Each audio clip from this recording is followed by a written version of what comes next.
If you need urgent technical support, please call 202-309-3491, and we will do our best to address your need. Okay, next slide. So we are holding this meeting in WebEx, and your experience will be best if you use the WebEx desktop app, But you can also participate if you're watching on your browser or on your mobile app, if you called in by telephone.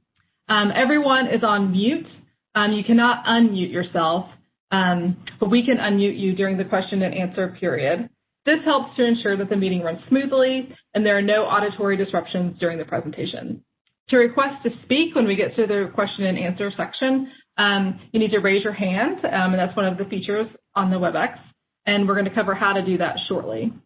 If you had called in by telephone, you can mute and unmute yourself by dialing *6, and then once we unmute on our side, you dial that again. And your video camera is off by default, so we will not be able to share your video during the presentation. Next slide. Again, if you have a question during the presentation, please send it via the Q&A feature. If you've called in by phone, you cannot access the Q&A feature, but you can, again, verbally ask a question when we're at the end of the presentation. So to do that, if you don't already see the Q&A panel, you click the three-dot icon in the bottom right side of the WebEx window and select Q&A. A new panel or window will appear. In the Ask field, select All Panelists, and then click the text box to type your question and press the Enter key to send it. Next slide. During the Q&A, if you would prefer to ask your question aloud rather than by typing it, please raise your hand. This indicates to the project team that you would like to speak. And so to virtually raise your hand, you click Participants on the right side of the WebEx window. A new panel or window will appear, and near the bottom of the panel or window, there'll be a small hand icon. So click that hand icon to raise your hand. And again, if you've dialed in by telephone, you dial *3 to raise your hand. And then once we unmute on our side, you dial *6 to unmute yourself, and then we'll be able to hear you. If you would like to see the American Sign Language translator, we recommend the side-by-side view for this meeting. This moves video to the right panel next to the shared content.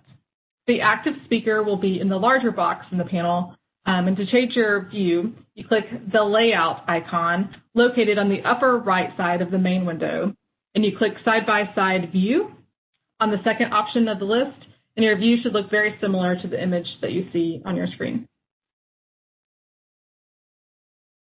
If you are joining us through the WebEx application on your computer, you can vote on the poll questions throughout this presentation in the multimedia window. That's a panel on the right side below the question and answer section on your WebEx screen. Before you can vote, WebEx will show you a warning noting that they are not responsible for the content in the multimedia window. So after you click Continue, you'll see the polling screen and be able to participate. If you are joining us through WebEx app on your telephone, or if you're calling in, or your smartphone, excuse me, not your telephone, or if you're calling in on your telephone, you'll be able to view the multimedia viewer on your browser. If you would like to vote, you would go to www.menti.com in your web browser and enter the code shown on the slides when we get to the polling question. So to test out that polling, I'm going to turn it over to Sam for our first polling feature. Thank you, Leslie. So as Leslie mentioned, we want to make sure that this is as interactive of a meeting as it can be. So at the right side of the screen, you'll see a multimedia viewer. It should have popped up, but you might have to expand it. And you'll see there a little button to click that's a notification to continue to the next slide. And then you'll see the options we have for the first question, which is, how did you hear about this event? Select all that apply.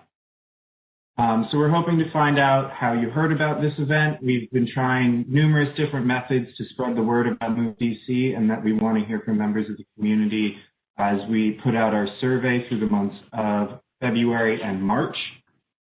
So it'll be very helpful to us to understand that. Probably give everyone about 5 more seconds. Looks like some last few responses are still coming in. right, I think we can close the polling now. And there are results. Seems like most people heard about this event through social media or a D.E blast. I'm glad to hear also that word of mouth from families, friends, and coworkers is also still a method of communication, and then D.E website and advocacy. We have one more question to cover now, I believe, which is, when the pandemic is over, how do you think your travel habits will change? Now, I note at the right side of the screen, you'll see another little dialog box that says go to slide. That indicates that there's a new question available for voting. So the options we have here are will travel more than I did before, will travel about the same as I did before, will take fewer trips, or unsure. And again, if you are trying to sign in separately using either a phone or a computer, go to menti.com and enter the code that is shown at the bottom of the screen. All right, looks like we have a few more responses coming in. I'll say 5 or 10 more seconds. And I think we can go ahead and close the polling. So when the results come up, looks like a majority of people are saying they will expect to travel about the same amount as I did before. Even split between making fewer trips or making more trips, and then 9% unsure. With that, I will pass it back to Leslie to continue the presentation. Thank you, Sam. Okay, so as I stated earlier, I'm going to give an overview about D.E and moveDC. So D.E is responsible for the multimodal network and the infrastructure that supports our network. That includes our sidewalks, traffic signals, streetlights, traffic signs, the pavement of the roads, the paint, how we allocate the lanes for vehicles and bicycles, and the street trees, and the circulator and the streetcar. D.E, among other things. D.E.'s mission is to equitably deliver a safe, sustainable, and reliable multimodal transportation network for all residents and visitors of the District of Columbia.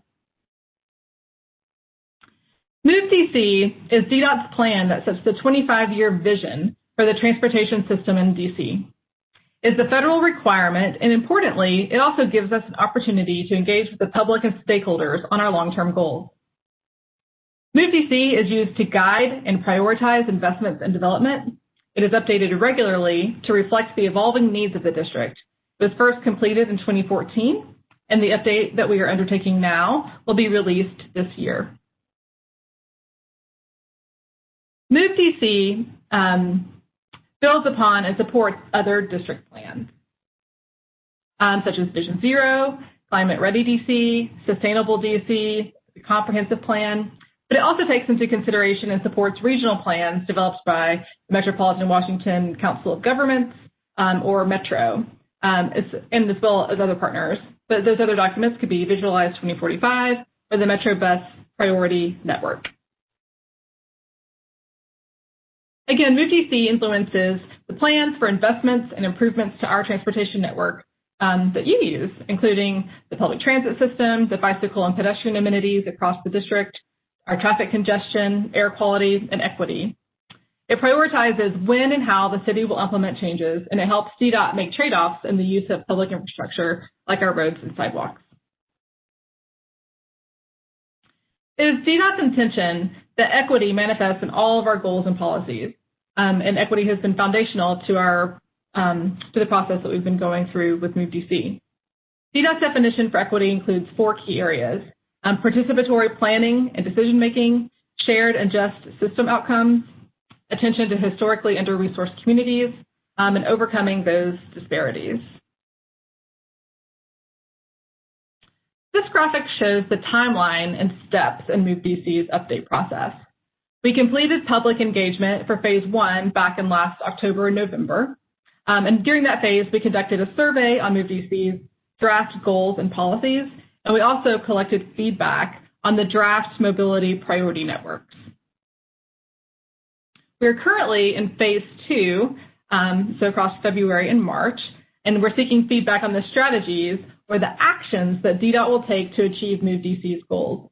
I'll talk more about the strategies later in this presentation. And after the survey closes in March, we are going to finalize the updates to this plan and release it later in 2021. The key components of phase 2 outreach include our website, which I hope everyone has visited. There's a lot of information there. Stakeholder meetings, like this meeting tonight, which is also our virtual town hall. So we've also gone to several meetings across the district. We have our survey, which we've talked about, and we're also hosting telephone office hours.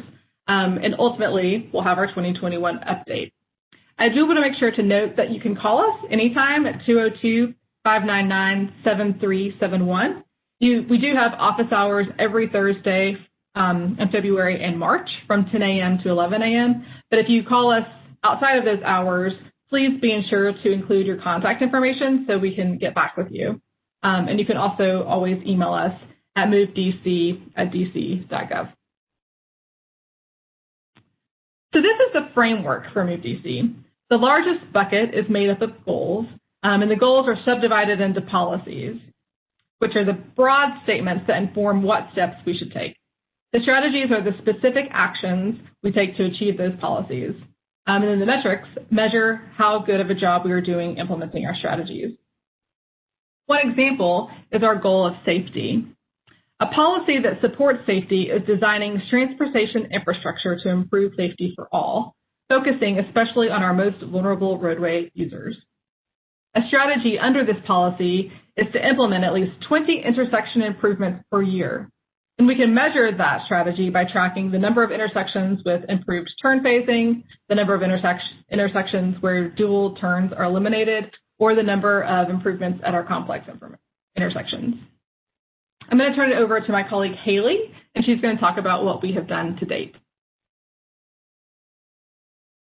Hi, my name is Haley Peckett. I am a project manager at DDOT, and I'm excited to be here tonight. Thank you for those of you who are joining us for the first time for our moveDC 2021 update. This will be a great review of some of the work that we've done so far and what we heard when we talked to you at virtual town halls and other public meetings and forums back in October, November 2020. And for the many of you who are joining us again and who participated, you're probably really interested in hearing what kind of feedback we received and what we're planning on doing with that. So first, as Leslie mentioned, there's lots of great and new information on our website, and this information is going to become the content for our final moveDC 2021 plan, so please check it out. Our existing conditions are in what we're calling a snapshot or story map. This is a really interactive feature, so you can zoom in and out and try different things to see the state of our transportation network, but also some of the demographic factors, the growth that we're experiencing with population and jobs, how people are getting around in different areas of the city. So please take some time to explore that. Back in October, November, we heard from about 4,300 of you via surveys, as well as comments on email and phone, and attendance at our event. So we're really excited to have gotten that much participation, especially during the public health pandemic, and we were all trying to figure out how to do some of these in a more virtual format. While we got a lot of responses on our surveys, what was especially valuable is those of you who took the time to provide detailed comments about some of the goals and policies. And those really have been integral as we're looking at updating our policies and thinking about strategies. Finally, we got almost 3,000 individual comments on our mobility priority networks, and we'll talk more about those in a minute. So back in October, our surveys and outreach focused on goals and equity. So you can see the 6 moveDC goals on your screen. They are safety, mobility, management and operations, project delivery, sustainability, and enjoyable spaces, along with some information about what we mean by those. We heard a lot of agreement. People tended to like the goals statement and agreed with our equity statement, but there were opportunities for adding more clarity on these, and ensuring that we are making investments in an equitable way across the district, across all 8 wards. We also shared a list of about 30-something policies back in October and November. And as Leslie shared earlier, we have goals, then policies, and those lead to our strategies and metrics. So these help us to explain and to realize our goals through guiding our decision-making and guiding our everyday actions. And there's a couple examples on the screen. Leslie shared the one about improving safety. There's also one related to our mobility goal about improving bus speeds and reliability through strategic transit priority treatment. In the survey, we gave you an opportunity to say if you strongly agreed with the goal and rate it F5, and if you strongly disagreed, you would give it a 1. And there was general agreement. Most people gave strong high scores to the policies. We got an average score of 4.22. However, a lot of you took the time to tell us how you would like to see those policies implemented as strategies, or where there was some confusion. For example, we heard some feedback about how we might be investing in future mobility, as well as Vision Zero not being a term that was clear to everybody who took the survey. So that was very helpful. We have now streamlined those policies. We found some redundancies and overlap, and now there are 18 policies that are guiding our work as we move forward. And that final list is available at wemovedc.org. So thank you for everyone who gave us that feedback. We also heard a lot from you about your mobility priorities. So there was an exercise where you got to choose, you had 10 coins and got to allocate those to different types of projects. And so most people, or the most coins went to transit, followed by pedestrian and bicycle investments, then followed by private vehicle and goods movement. And I'll just note that there's a little bit more detail on all of these things on the website if you want to dig in more. One of the things that we really focused on back in October and November were mobility priority networks. We presented these draft networks to you in interactive maps, which I'll share a little bit more in a moment. And these are not meant to be a list of projects or specific improvements, but rather they are where we would like to make investments over the next 25 years to improve safety, connectivity, and efficient transportation for bicycles or transit, including both bus and streetcars, as well as for goods movement.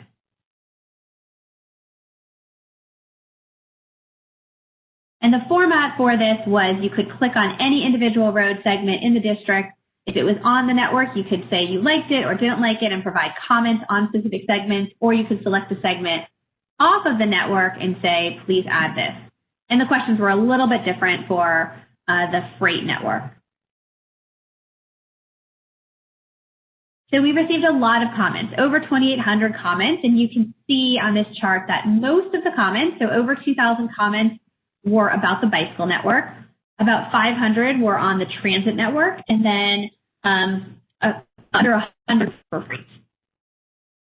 Most of the comments we received, if you go back a slide, most of the comments we received were in agreement.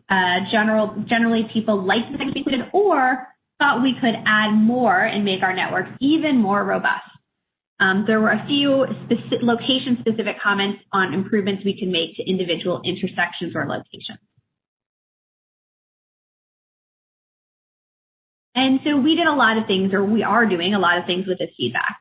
One is that we're updating our mobility priority networks. And you can see now on the website our updated networks, and I'll talk through a few of these in a moment with some of the changes we've made.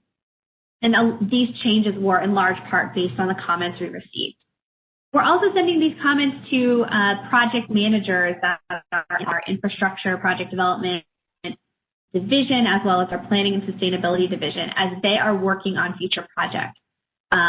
There are many of these corridors that have funding in our for planning and design in a few years, so we can use all these specific comments for that. There's also a lot of operations going on in terms of how we manage our active transportation, our transit, and our great programs, and so these can help us to more efficiently manage and figure out where those hot spots are. And finally, you will be able to see when Leslie talks more about strategies that many of the things that you mentioned, whether it's building more protected bike lanes, planning improvements for bus priority, or adding safety improvements to intersections for pedestrians, have been incorporated directly into our strategy. We'll also note that there are many things that go into the mobility priority network refinement in addition to your comments. So certainly we heard your feedback.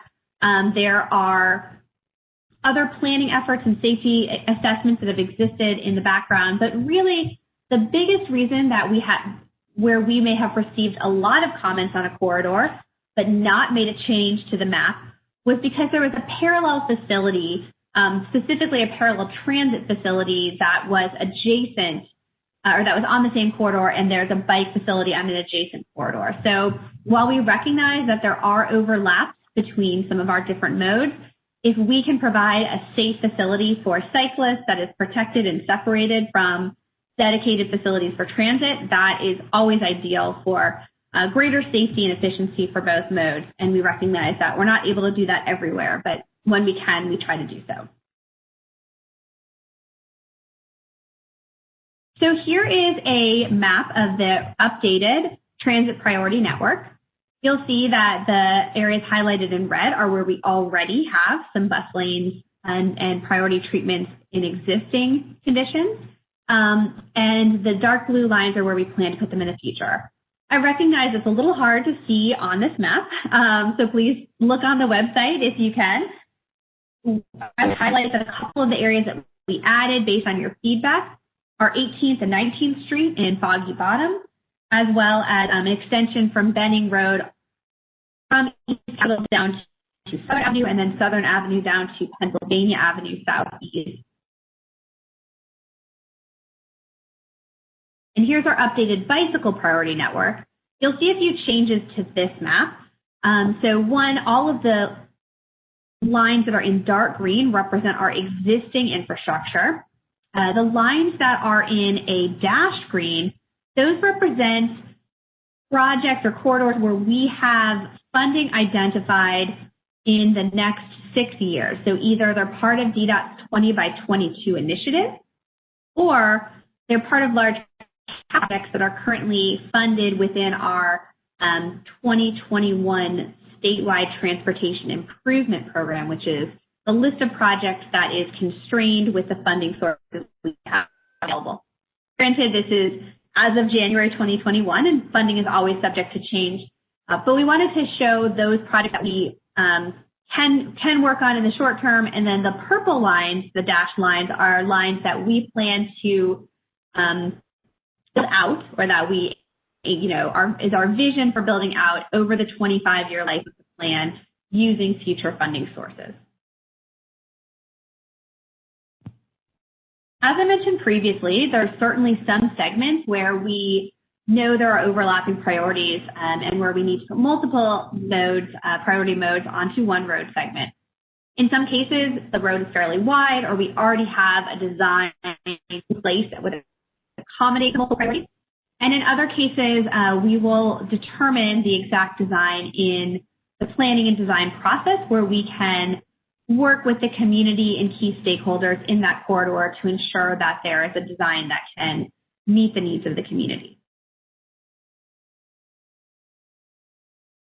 Finally, one of the things we heard from you back in October and November was that pedestrians are a priority mode as well. And although we didn't have a map for them back in the fall, we did emphasize, yes, every trip starts and ends as a pedestrian, and our goal is that we have safe and connected sidewalks on every street, and ideally on both sides of every street.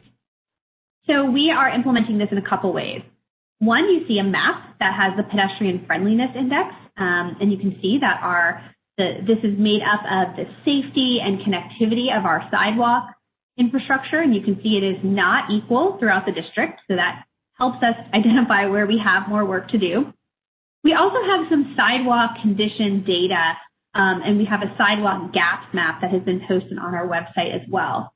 Now, we recognize that the data from this map is old. It's from 2016. So we have focused on pedestrian strategies, including updating our sidewalk data, as well as general condition assessments to improve pedestrian safety and the condition of those sidewalks. I'm really grateful. I talked to many of you individually and really heard over and over that sidewalk condition and safety is really critical for you. With that in mind, there are 6 of our strategies that focus specifically on pedestrian needs and pedestrian safety. And then I would say there's another 7 or more that are indirectly focused on pedestrian needs or the process improvements that will help better consider pedestrian needs in our project. And this includes access for persons with disabilities. And with that, I will pass things back to my colleague Sam to bring us to our next polling question. Thank you, Haley. As I said before, you'll have to click that Go to Slide button in the right multimedia viewer window to see the next question that has been brought up. Our next polling question is, what are your top priorities for improvements to transportation in the district? On this question, you can select up to 4 responses. I'll also note that depending on the size of your computer screen, you'll have to scroll down so that you can see every option that is provided there. There's quite a few options: A, safety; B, faster project completion, and numerous others. Better environmental stewardship, more enjoyable public spaces, more equity in DDOT processes, more travel options available to me, more predictability in travel times, or better road and infrastructure conditions. Looks like we still have responses coming in, so we'll give it a little bit more time, maybe 20 more seconds. Yeah, but really we'd like you to think with this question how you do travel around the district. Do you use multiple modes? Do you think that you have had an easy time using multiple modes? What perhaps has been a frustration that needs to be a priority for DDOT to focus on improving in the future? All right, I think we can go ahead and close the polling. And we should see the answers. So safety seems to be the top priority from this group, followed closely by enjoyable public spaces and more travel options. Then predictability in travel times and a near tie for environmental stewardship, DDOT processes, and better road and infrastructure conditions. And I will pass it back for the continuation of the presentation. Thank you, Sam and Haley, for those words. Next, I'm going to introduce you to a new map that we created since last time we were together that focuses on transportation needs. So we've identified areas of the district where there is a need for improving transportation based on 3 main factors: proximity to frequent transit, access to jobs and destinations, and proximity to safety risks. I'm going to describe what went into these 3 factors. Actually, if you could go back then. But you can read about this information also on the website, as it's fairly in-depth. So for the proximity to transit, this index measures areas of the districts that have access to transit stations and stops with high service frequency. For rail, that's within a half a mile of walking distance to a train that comes every 5 minutes or better during the peak and midday. For the bus, that is an area with a quarter-mile walking distance to a bus stop that has frequency of 10 minutes or better during the peak or midday. So areas with lower access to transit have a greater transportation need. For the access to jobs and destinations, this index looks at how long it takes a person to get somewhere by various modes. The destinations we looked at included grocery stores, big box stores, hospitals or clinics, high schools, colleges, and universities, senior centers, recreation centers, the libraries, our city halls, or post offices, and pharmacies. So quite a bit of destinations. And then for the different modes, we looked at the time frame of a 20-minute walk or a 30-minute bike ride on a low-stress street, a 30-minute bus ride, or a 30-minute train ride, And if a person needs to transfer, it'd be a 45-minute combined train and bus ride, or a 45-minute drive in a vehicle. In areas with lower access to jobs, destinations have greater transportation need. For the safety risk index, we measured proximity to high stress or low comfort cycling routes where we have sidewalk gaps and the Vision Zero high crash corridors. And so those areas that are closer to the less safe conditions have a greater transportation need. So why are we measuring transportation needs? This really brings multiple elements of moveDC together, specifically our goal areas of safety and mobility, while also integrating equity into that.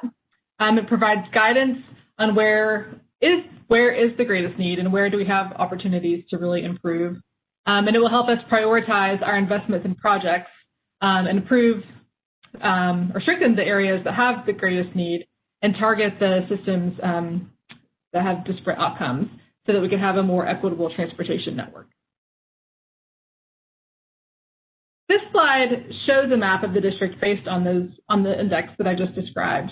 The darker shades of purple have a greater transportation need, while the lighter shades of purple have less need. The graph that is included on this slide is also available on our website if you want to look at it in more depth. And also note that you can see on the map on the right-hand side of your screen has hash marks, so you can also click different equity indicators and see how things overlay. But this graph is showing us that the areas with greater transportation needs contain higher concentrations of historically under-resourced communities, and areas with the least need have lower concentrations on the same group. And I'm going to turn it back over to Sam for another poll. Thank you, Leslie. The next polling question we have for you is actually more open-ended. We'd like to know what you think of the district's transportation needs. What words come to mind? You should have 5 boxes in that multimedia viewer window at the right. And please think about how you move around the district, either currently or prior to the pandemic. Do you use any of the new modes that have come into the district in recent years, be they shared scooters, Uber or Lyft? Do you transfer between modes? Anything that comes to mind that affects needs in the transportation system of Washington, D.C.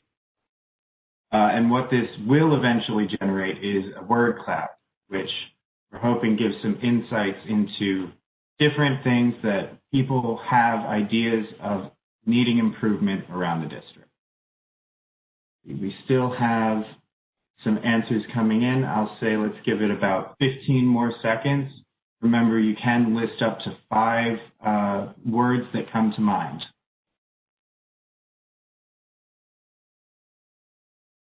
All right, perhaps a few more seconds. It does look like answers are still coming in. Yeah, let's give it another 10 seconds.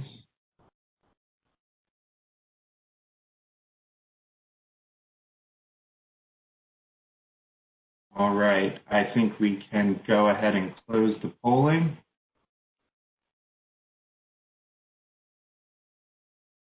And let's see. Looks like equity was the most responded answer, followed by a couple others with about an even spread. Safety, it looks like second largest. Car-free and bike lanes also gaining some traction.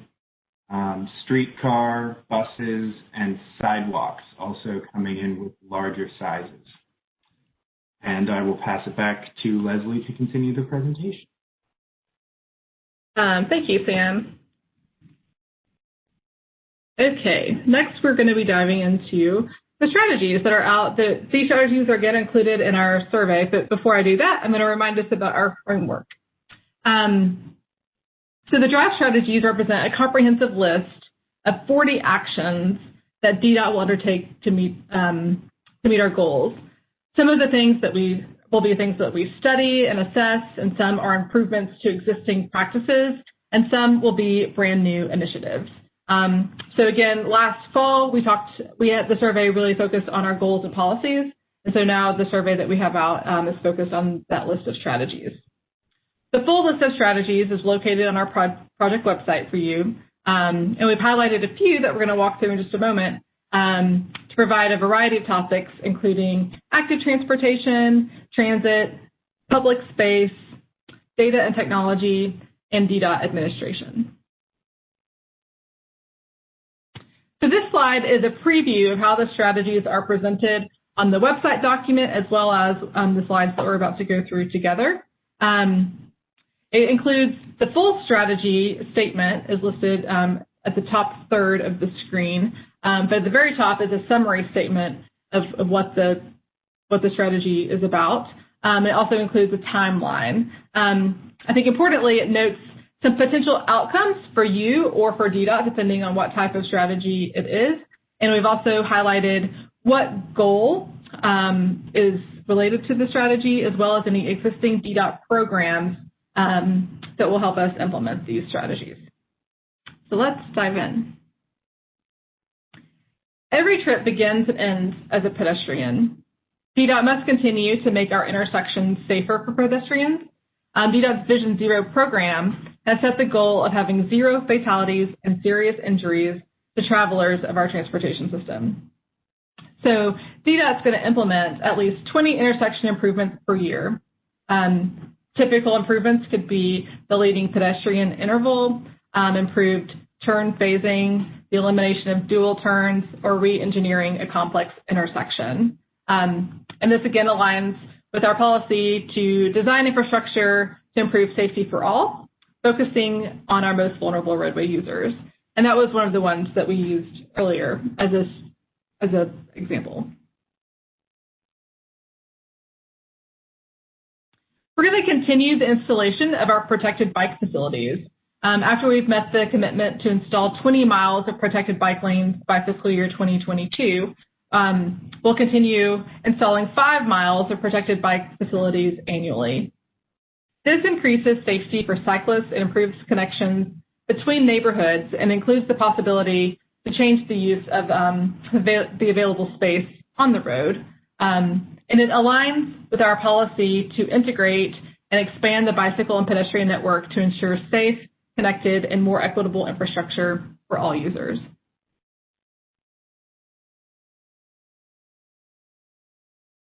So the creation of a transit priority network by implementing a total of 25 lane miles by fiscal year 2025 helps us implement the Transit Mobility Priority Network.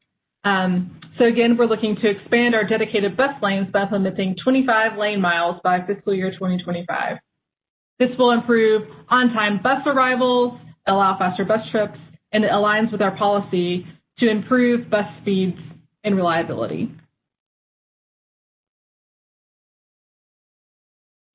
In updating the snapshot information that's available on our moveDC website, we learned that 45% of the district's population are within walking distance to high-frequency Metrobus and circulator routes, while 10% of the district's population are within walking distance to high-frequency Metro Rail service during the off-peak hours. This means that over half of the district lacks easy access to high-frequency transit. So DDOT will look for ways to provide some more so that people can travel to their jobs and other opportunities within a 30-minute trip. This aligns with our policy to improve economic equity and accessibility through safe, efficient, integrated, and affordable transit options. We're going to work with communities to plant trees and maintain the existing healthy trees to cover over 40% of the district with a healthy tree canopy by 2032. This is a public space strategy, and it's important because more trees mean reduced flooding, better air quality, and reduced temperatures across the district. DDOT will maintain the trees that we have annually and, again, continue planting more. And this aligns with our policy to design and manage the public space and space along the road to be people-focused, promoting livability and public health by improving accessibility, sustainability, safety, and placemaking.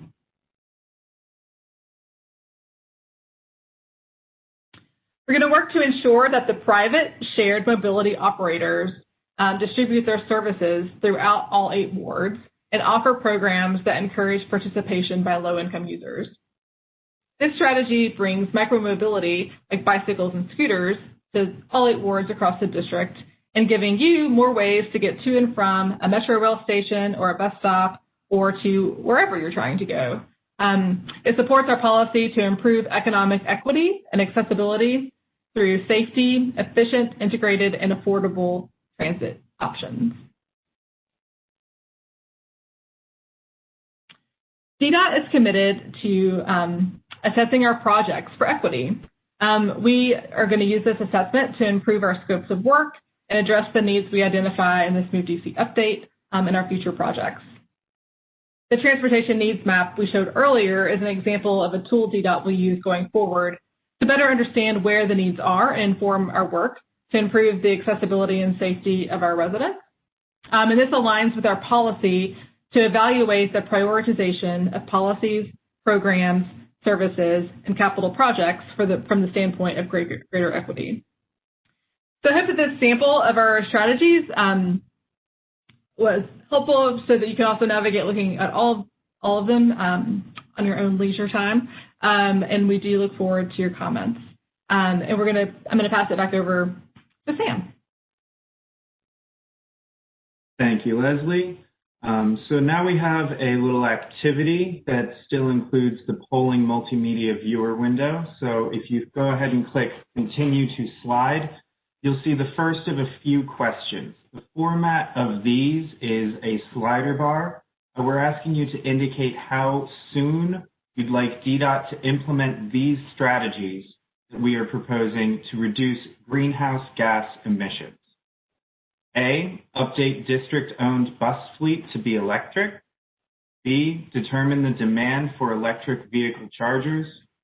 C, provide incentives for developers to build electric vehicle chargers. And D, understand how new vehicle technologies affect the transportation system. And I'll also note again that if you're having trouble viewing in the multimedia viewer window, you can take a computer or your cell phone and go to www.menti.com and enter the code that's shown at the bottom of the slide. The code there is 7105256.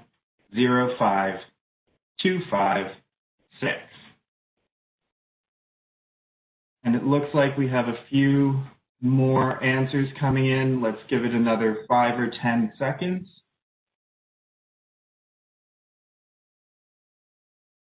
All right, I think we can go ahead and close the polling.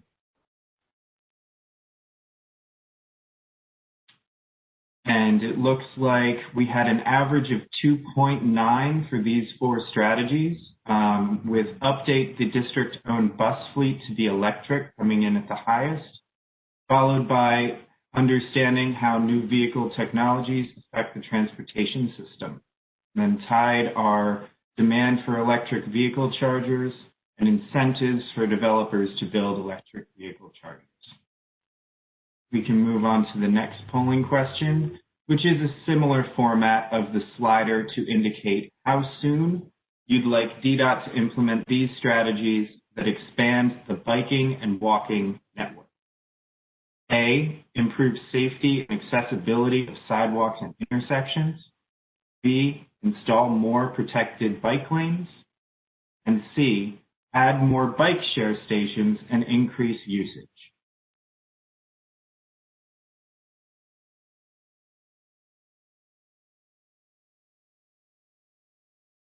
Looks like some good responses are coming in. A lot of responses are coming in. And do remember that if you can't see all of the responses in the multimedia viewer window, you do sometimes have to scroll down. Okay, I think we can probably give it another 5 or so seconds. Hope to get everyone's responses in. and we can close the polling.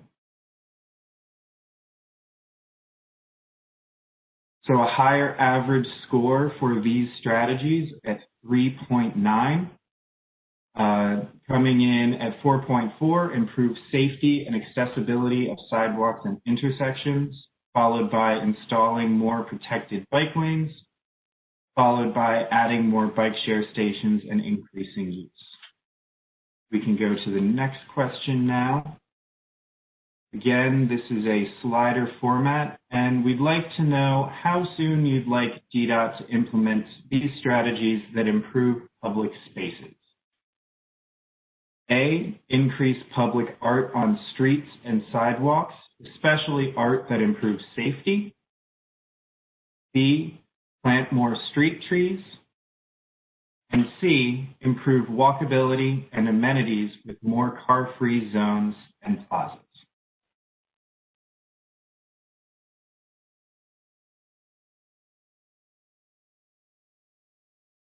And I'll also note as we go through these questions, they mimic some questions that are asked in our current online survey. That is not to say they replace the survey responses. These are more activity-based, and we are interested to hear what people on the call believe are priorities for our strategies. But the analytical portion of our strategies happens when you take our online survey. So we do really hope everyone on the call will go and take the survey once we're done. And I think we can go ahead and close the polling on this question.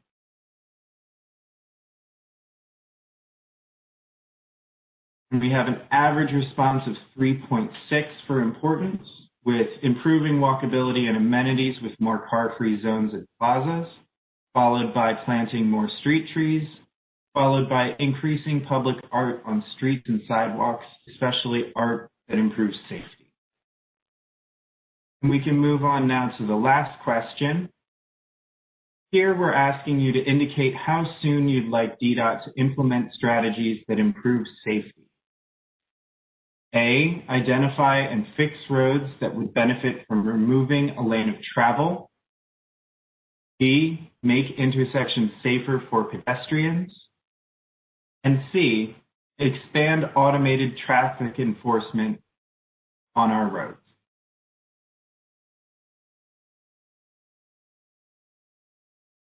Okay. Lively changes going on in the graphs. I think that means we should leave it open for another 15 seconds or so. Try and make sure everyone on the call has a moment to think about and answer. All right, and I think we can close the polling.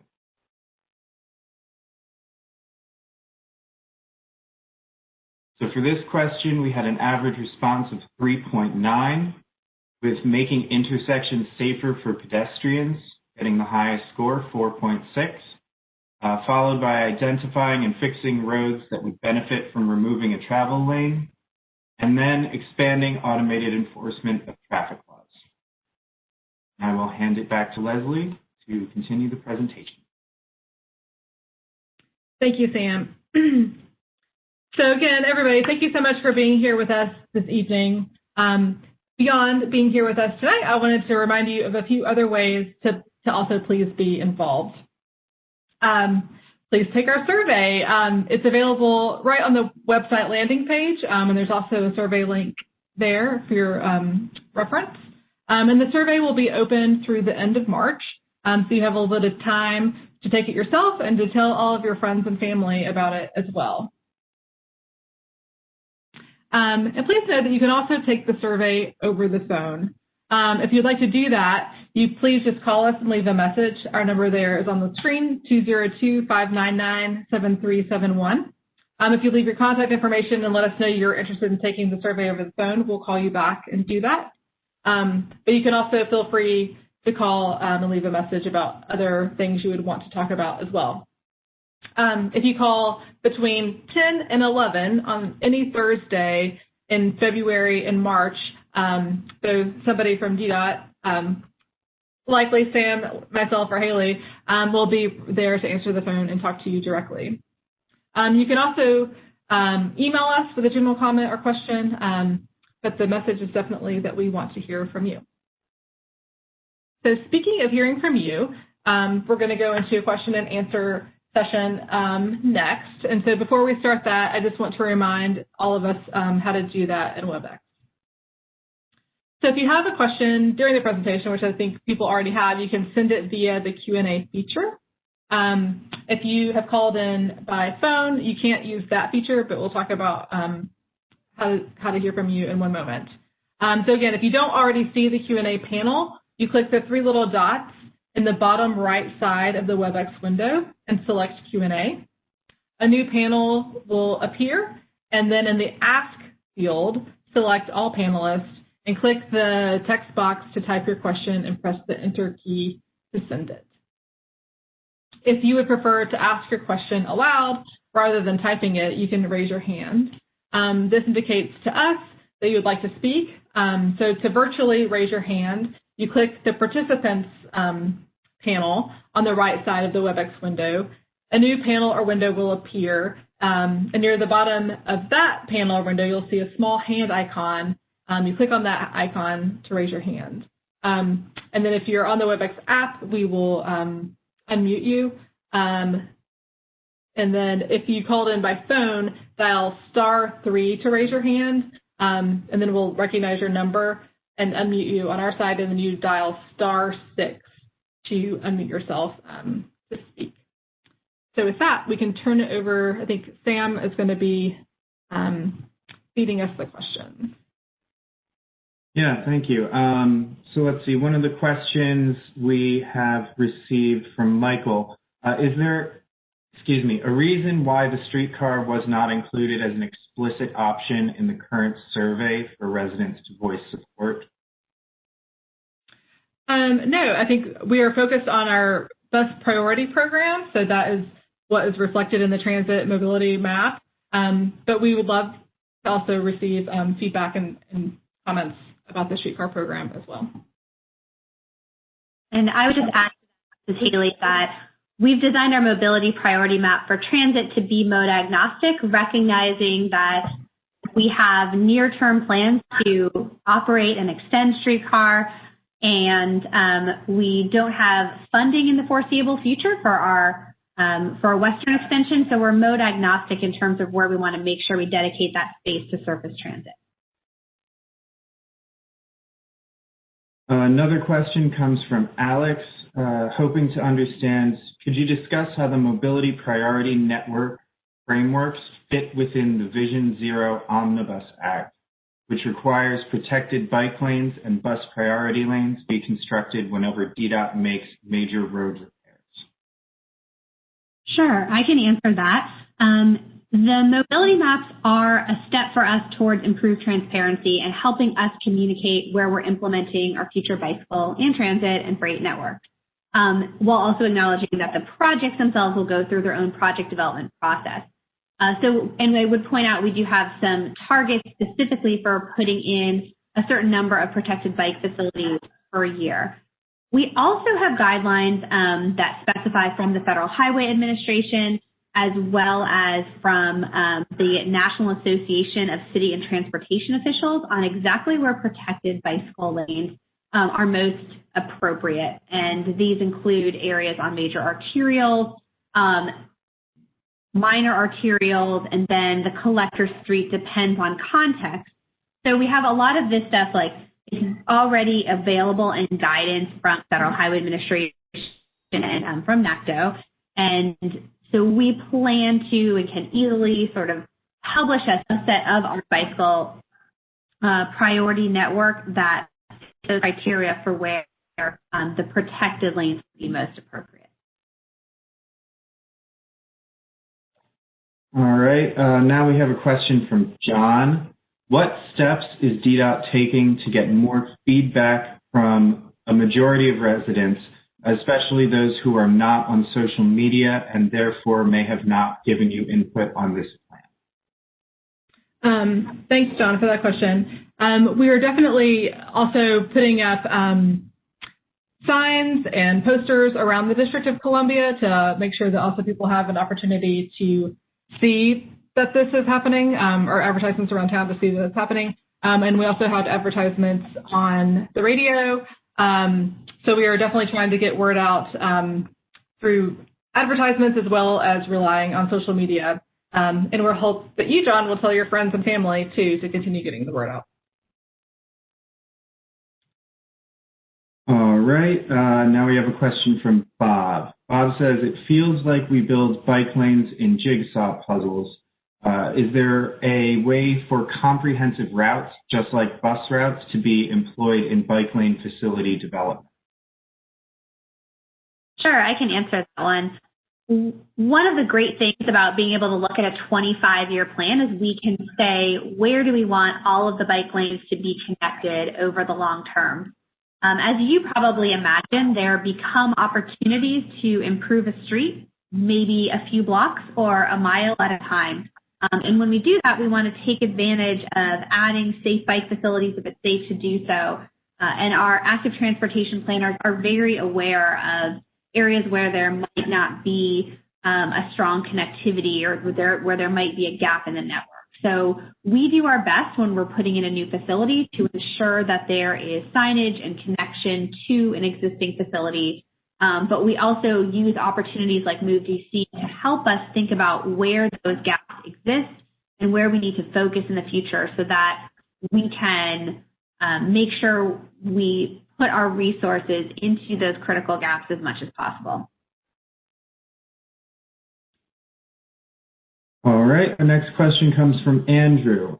How will moveDC interact with ADA accessibility, such as with pedestrian ramp design, floating bus stop design, sidewalk continuity and obstructions, and as part of traffic control plans? Can you repeat the first part of that question? Sorry, I was like trying to find it too over here on the side. Sure. How will moveDC interact or push us towards improved ADA accessibility? Sure. I think moveDC specifically doesn't. I think one of the opportunities of our improved transparency is that any individual project goes through its own project development process to do design exactly, but we are, one of the strategies speaks to ensuring that we keep our ADA transition plan up to date, and so that we are continually to inform ourselves as well as the residents of where we need to make ADA improvements. Is that answering it? Or I don't know if Haley has anything to add or if that answers it. I think that was great. I think we've been coordinating really closely, and improving our data is really important for ADA. We've done a lot of work in this area, but we have a lot of updating to do, and it's called out really specifically in one of our strategies to update our ADA plan. Now we have a question about the pedestrian friendliness index map. This appeared to show blocks being colored instead of specific facilities along streets. Is there a more detailed information available, or is this a misinterpretation of how the block level data is translated into street facilities? Yeah, so the pedestrian friendliness index does look at a census block level. We're aggregating a lot of different things, including destinations and proximity to certain facilities. For that, the sidewalk, bike facilities, and safety data is just aggregated to the census block because they can access facilities on multiple sides. We simply had to choose a scale. I mentioned in the presentation that we also have a map of sidewalk gaps. We have some condition data, but we recognized when we started digging into our condition data that it was really inconsistent. And frankly, that corresponds with a lot of the conversations I had with residents from across the district in the fall. So we focus on that as a strategy. We really need to improve our condition assessment data, and we have targets and timelines to work on that. And we encourage you to provide us comments and feedback through the surveys or through email if you have more suggestions on that topic. Our next question, what kinds of automated traffic enforcement are currently in use in the city, and are there any surveillance concerns? thinking bike lanes need to be clear of vehicles. We do use automated traffic enforcement for red light and speeding. I'm not aware of any use for surveillance that I know of, but I'm not directly in that program. But we're definitely committed to improving the effectiveness of that program and have talked internally about making sure that we're rotating the cameras to where they're needed to improve safety. Will moveDC contemplate any fully car-free corridors, for instance, the 14th Street Busway in New York City or car-free boulevards in Paris? So the strategies that we have for our public space and enjoyable spaces definitely encourage creative and flexible uses of our public space. The car-free facility would definitely be something that we want to consider and think about where that could work. Our next question, how does DDOT plan to prioritize recommendations that come out of the 2021 update for implementation? Sure. So in this update, we're really committing to annual reports on the strategies. So that's one of the things about being a policy-focused document. We're able to speak to how are the projects and programs that we're implementing help us move the needle to progress on these strategies, policies, and goals. So in the strategy document that we're asking you to respond to, it talks that some things are near term, and we're going to be doing them in the next 1 to 2 years. Some are more medium term and long term. But we'll be hearing back from DDOT on our progress towards all of the strategies. So we're prioritizing incorporating them into our workload and being a very actionable document. So we're not necessarily going to be working towards all of them.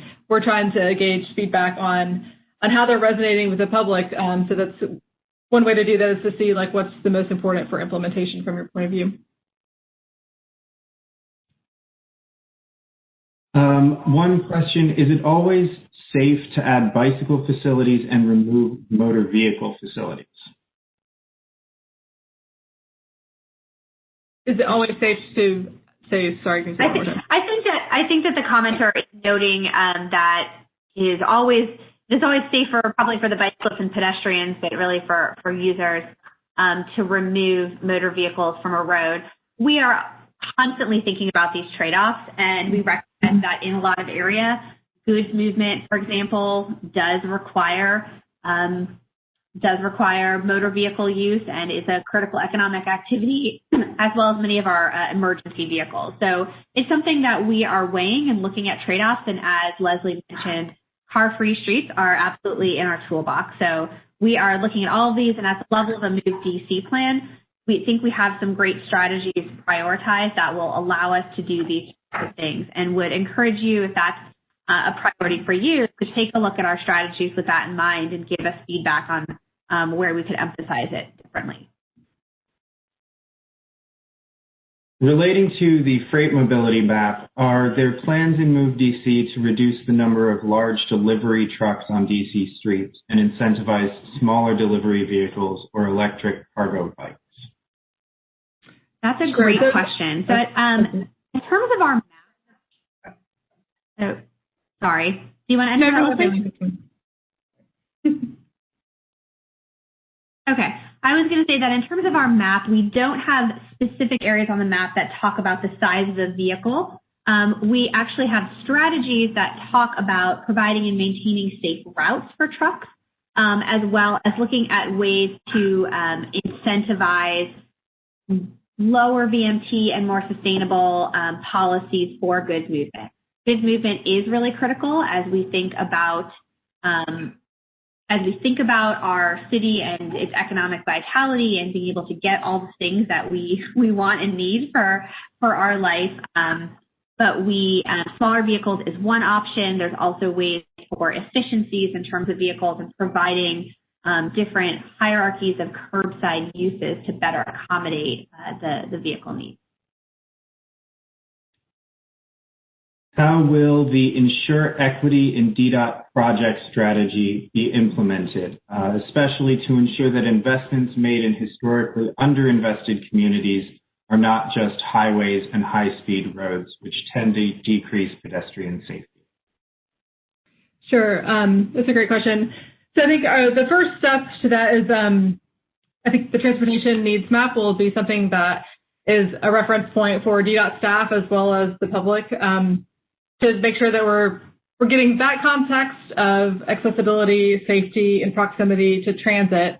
And then we are developing, it has not been developed yet, but trying to think through what types of questions do we need to be asking project managers as they're putting together their scope to really make sure that they're thinking about the history of our network and then what the current needs are and how we're also going to meet the future needs. So that's something that we're putting together, but we are anticipating creating a tool that would be in each project as it's being developed. Do you have the latest stats on how DC residents get to work? This question notes previously 13.7 walked, while 4% biked and 5% worked from home. That is actually one of the statistics that's in our moveDC snapshot.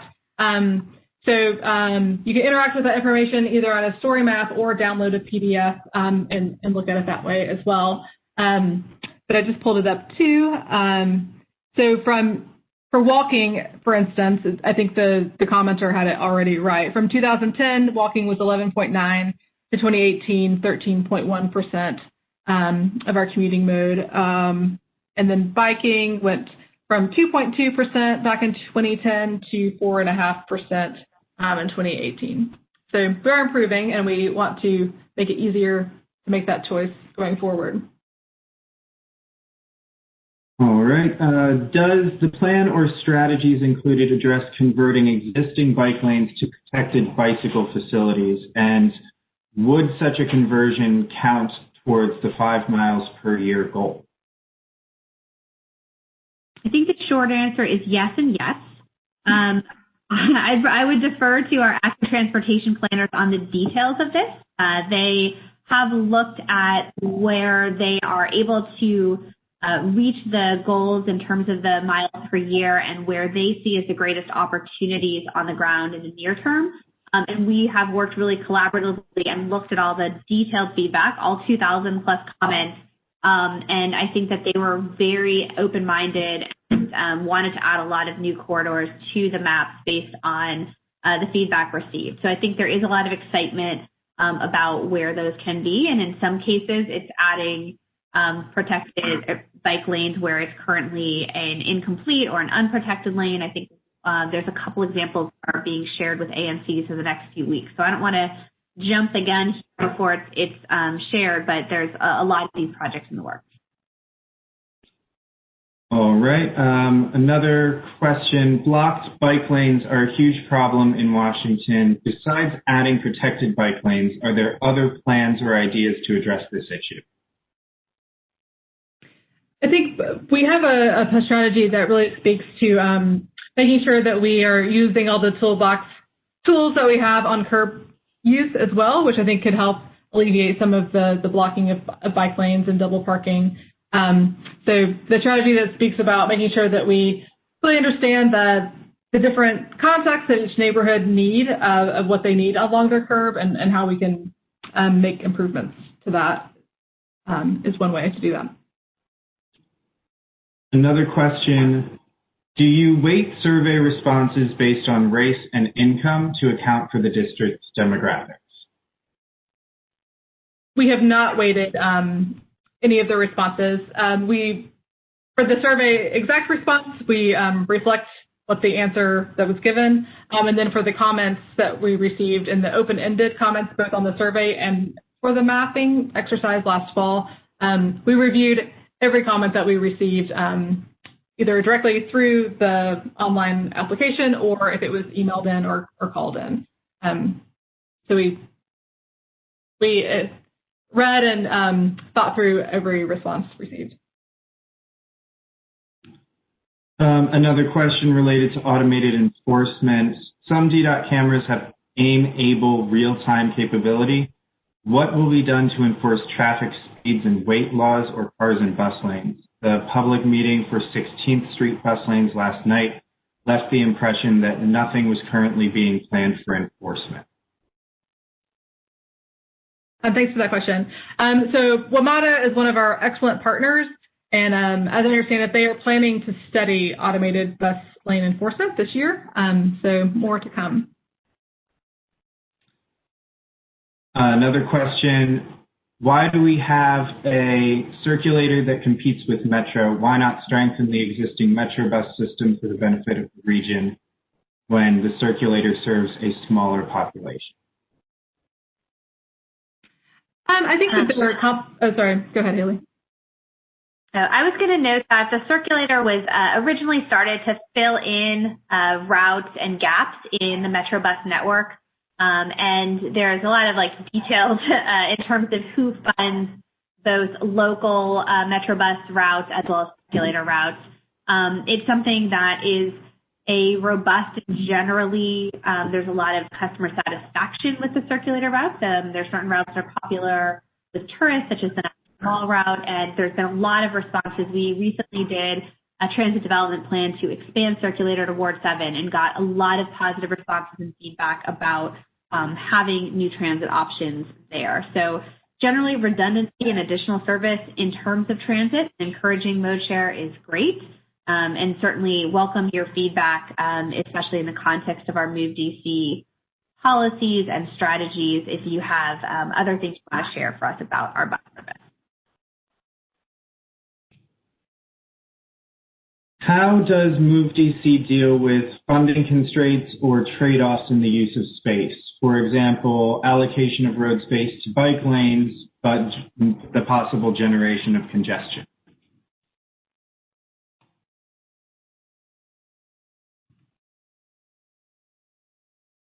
Sorry, can you repeat that one? I thought it was a resource question and then it changed, and so I missed the...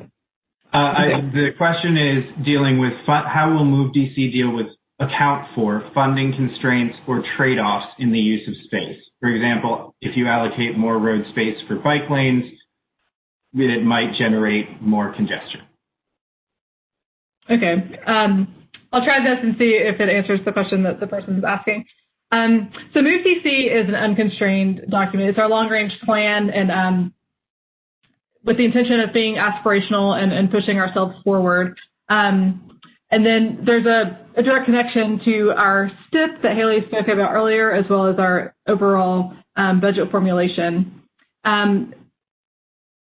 I think DDOT has to balance maintenance needs as well as new capital improvement needs. So I think we would just, and one of our strategies is helping us formulate how to account for operating costs in our capital projects. And so I think to some degree, the cost of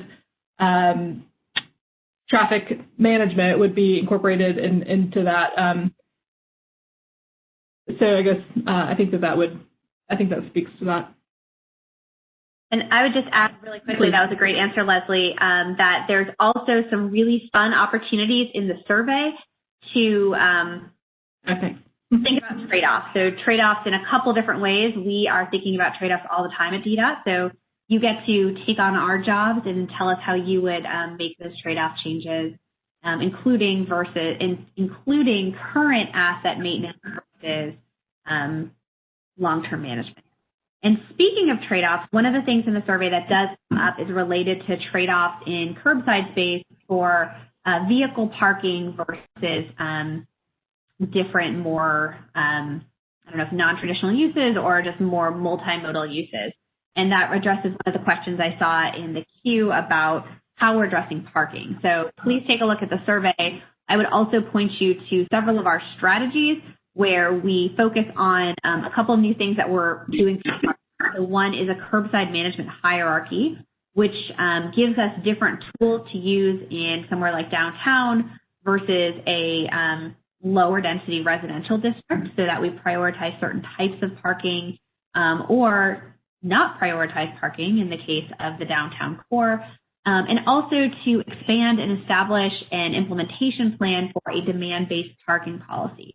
And that's where we can use pricing to encourage more dynamic curbside uses, and we're also looking at doing so in a way that can be equitable across the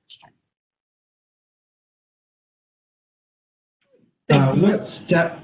What steps are being taken to ensure that the district's efforts to partner with ride-hailing vehicles, there's language to this effect proposed in the comprehensive plan, that does not have unintended consequences?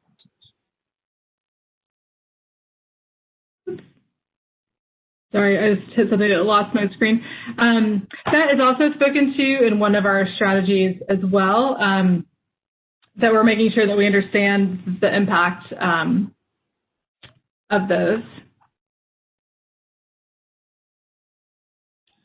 Could someone speak to how budget surplus will or does not impact DDOT's activities year to year, especially considering 50% of the surplus must go to infrastructure projects?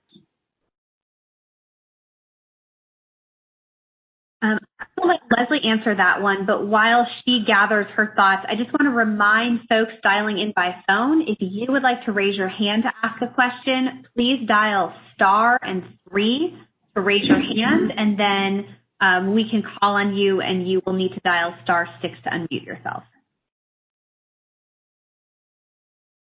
Thanks, Haley. I'm not sure of the surplus the person is speaking of, but our budget formulation process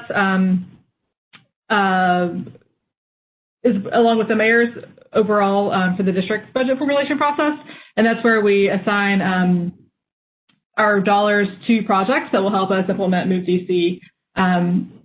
So we'll be able to speak to how each individual funded project is helping us meet our goals and policies. How will moveDC affect parking as a systemic issue? This questioner says parking is so cheap and people keep cars around that just sit. How will the plan address this? Yeah, I'm sorry. I think I just answered that one out of order, Sam. My apologies. But I'll point us to a couple strategies. We plan to establish curbside management hierarchies. So some of the areas that we have more parking, especially in our more dynamic areas, that we could be either using solutions or accommodating more dynamic curbside uses that are just staying at the curb for a few seconds as opposed to a few hours, planning on doing that. We have heard from a lot of our residents that residential parking is valuable for them. And so, having on-street parking in residential areas will still be something that we will continue. How will moveDC address project delivery, increasing implementation of projects? It seems like it takes 10 to 15 years and 3 or 4 traffic studies before a project is built. This one specifically thinking of K Street bike lanes or the like. I think K Street bike lanes are coming. Which is wonderful news. I think for the project delivery, we just want to make sure that we're really synchronizing our public engagement efforts as projects are developing, and that we're really maintaining our commitment to the projects that are funded, such as K Street Transitway, so that they can move forward on the time frame that we committed to. So we'll just continue to do better. How is DC thinking about building on the Slow Streets program? I've seen in other cities that slow streets make it very apparent to cars that the street is not prioritizing vehicles. How do we do this in DC? So I think that's one of the toolkit, or one of the tools in our toolbox, again, about of how to be creative and flexible with our public space. So we do have a strategy that speaks to permitting fun events in the street. And so that's something that we would love your feedback on, and even additional ideas if you want to see other programs grow. Yeah, and I would just add, recognizing that we're short on time, there's a couple of questions I see in the chat box that talk about, specific questions. Could you do better, or could you be more aggressive with this program that already exists, like Slow Streets, expand a pilot program, or, can you make these targets more aggressive? And, you are all seeing strategies for the first time. Some of them have really strong targets associated with them, and others less so because they're more of a process. But one of the things that we are committing to is establishing what we're planning on doing in the next 5 years towards each of these strategies, which I think is a big step forward for DDOT and will help us to be accountable to you. So please take a look at those, especially if you have a few minutes to dig into the ones you're interested in. And if you would like to see us be more ambitious, please tell us how and why, and that's something that we can consider as we move forward with our strategies. All right. How will moveDC affect maintenance diligence? It feels like DDOT tends towards build and forget, often allowing infrastructure to degrade over time. I think that's a great question. And actually, we got a lot of really encouraging feedback in round one of our public engagement last fall of people really being interested in making sure that we are maintaining the assets that we have. And there's quite a few strategies that really speak to this on really doing some condition assessments and making sure that the department understands what the condition of our assets is, and so helping inform how we prioritize across the gamut of paint to bridges, of how we need to be making sure that we're maintaining the things that we have built and committed to. In the map that showed growth and residential growth growth in residents and growth in jobs, a specific ANC, this one 6D, lit up. With so much growth coming to such small areas noted on this map, how will DDOT promote a coordinated look at these areas and comprehensively identify transportation needs? I think that's where it's really important that we highlight our relationship with the Office of Planning and really make sure that we're tying the land use and those population growth expectations with the transportation network. And they are a very close partner with us on developing this plan, as well as any specific project that we're working to implement. So I think it's a lot of coordination and just making sure that we understand the needs. Looks like we've got time for one or two more. Will the plan include a process for updating tactical projects to be permanent and more durable? For example, flex posts to concrete curbs. I think that this is addressed in some of our strategies about intersection safety for pedestrians, as well as the protected bike lanes. So I think it'll be a project-by-project decision. And so we won't be making those decisions at that level, but we do include tool strategies to focus on some real intersection improvements for improved safety. One more. How is TDOT factoring in the severe impact that the pandemic has had on DC, coupled with residents leaving the city or continuing to leave, and that effect that might have on public transit? I would say, in the sense of a 25-year plan, I personally believe cities. This isn't really about my personal beliefs, but we're looking at the long term. Obviously, the pandemic is something that is unique. We haven't ever seen it before, and we don't exactly know how cities will respond. But people will continue to come here to live, work, and play. We will still face the same geometry issues of limited right-of-way and a lot of people wanting to get around. Transit will remain a critical way to get into the city in a safer and greener way, especially as we face climate change. So all of those big challenges aren't going anywhere. Kind of like the stock market. If you are playing short, you might be thinking differently in the next few years, but in the 25-year long-range plan, it's helpful for us to think about the big level things and where we have the most power to move and what kind of actions we can do with the resources we have in the next 5 years. My money is with Haley. in her vision of the future. And I hope that your money is also with our vision of the future with moveDC too. I think that was perfect. I will ask Finn to please switch to the next slide too. In addition to the survey we want you to take, we're also hoping that you'll participate in the Title VI questionnaire that helps us understand who was able to join us this evening. And we do really appreciate your time and interest in moveDC. Again, you can take the survey online. You can please call us and we can administer or offer the survey over the telephone. You can also email us, but please do be in touch and let us know your feedback and your thoughts on this plan that's shaping our future together. But we really appreciate your time and these really great questions. This was fun. And sorry, I lost my screen midway through.